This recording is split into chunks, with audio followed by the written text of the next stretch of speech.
دروغ و خیانت در نسبت دادن روایت به کتب اهل سنت. شخص پیامبر مگر افرادی را به اسم لعنه نکرده؟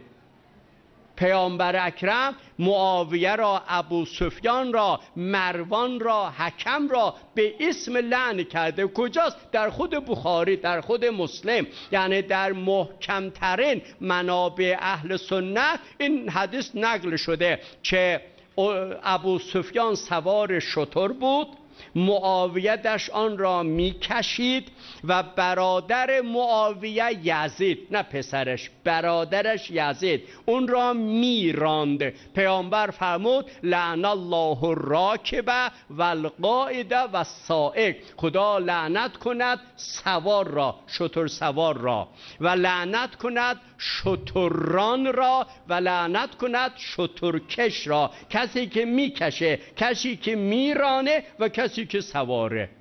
این را حداقل در 100 منبع اهل سنت این موجوده که پیامبر لعن کرده معاویه و ابو سفیان را.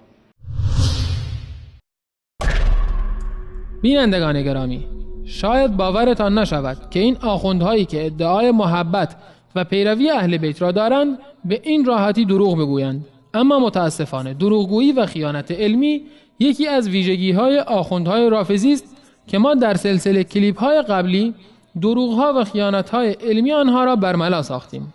چنان که شما در این کلیپ مشاهده نمودید، این آخوند دروغگو روایتی را نقل می‌کند و می‌گوید که این روایت در بخاری و مسلم و حداقل در 100 منبع اهل سنت موجود است، حالان که این حدیث را نه بخاری و نه مسلم و نه هیچ یک از کتب معتمد اهل سنت نقل نکردند، بلکه حدیثی در مسند بزار جلد 9 صفحه 286 شماره حدیث 3839 چنین روایت شده است: ان النبي صلی الله علیه و سلم كان جالسا فمر رجل على بعير وبين يديه قائد وخلفه سائق فقال لعن الله القائد والسائق والراكب.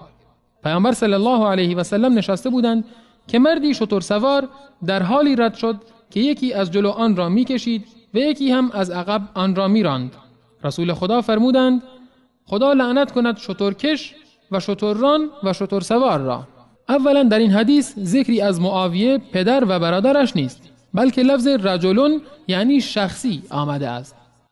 ثانیاً در سند این روایت سکن ابن سعید وجود دارد که انسانی مجهول است، چنان که هیثمی در مجمع الزوائد جلد 7 صفحه 395 میگوید شیخ بزار سکن ابن سعد شناخته شده نیست، یعنی مجهول است. ثالثاً پیامبر صلی الله علیه و سلم هرگز همانند شما آخوندها کسی را لعن و نفرین نمی کرد. در صحیح بخاری جلد 8 صفحه 13 شماره حدیث 6031 از انس بن مالک رضی الله عنه روایت شده است که رسول الله صلی الله علیه و سلم دشنام دهنده، فحاش و لعن کننده نبود. و در صحیح مسلم جلد 4 صفحه 206 شماره حدیث 2598 روایت شده است که پیامبر صلی الله علیه و سلم فرمودند لعن کنندگان در روز قیامت اجازه شهادت و شفاعت ندارند. بینندگان محترم، دشمنی این آخوندها با صحابه رضوان الله علیهم به جایی رسیده که از هیچ نوع دروغ گفتن و بهتانی در حق صحابه دریغ نمی‌ورزند. معاویه رضی الله عنه برادر خانم رسول اکرم صلی الله علیه و سلم، صحابی جلیل القدر و یکی از کاتبان رسول الله صلی الله علیه و سلم بود که شامل این آیه مبارکه است که الله متعال می‌فرماید محمد رسول الله والذين معه أشداء على الكفار رحماء بينهم تراهم ركعا سجدا يبتغون فضلا من الله ورضوانا سيماهم في وجوههم من أثر السجود ذلك مثلهم في التوراة ومثلهم في الإنجيل كزرع أخرج شطأه فآزره فاستغلظ فاستوى على سوقه يعجب الزراع ليغيظ بهم الكفار وعد الله الذين آمنوا وعملوا الصالحات منهم مغفرة وأجرا عظيما.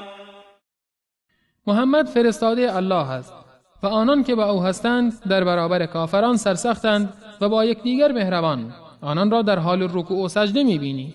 فضل و خوشنودی الله را می‌جویند.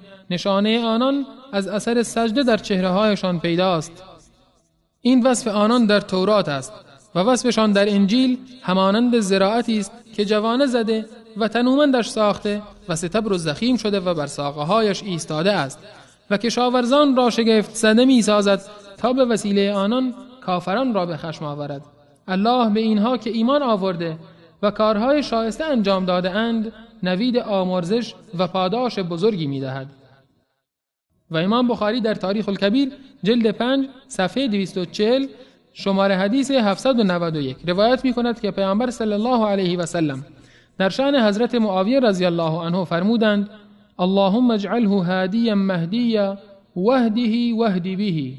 بار الها معاویه را هدایت کننده و هدایت شده بگردان و او را هدایت کن و توسط وی دیگران را هدایت نما.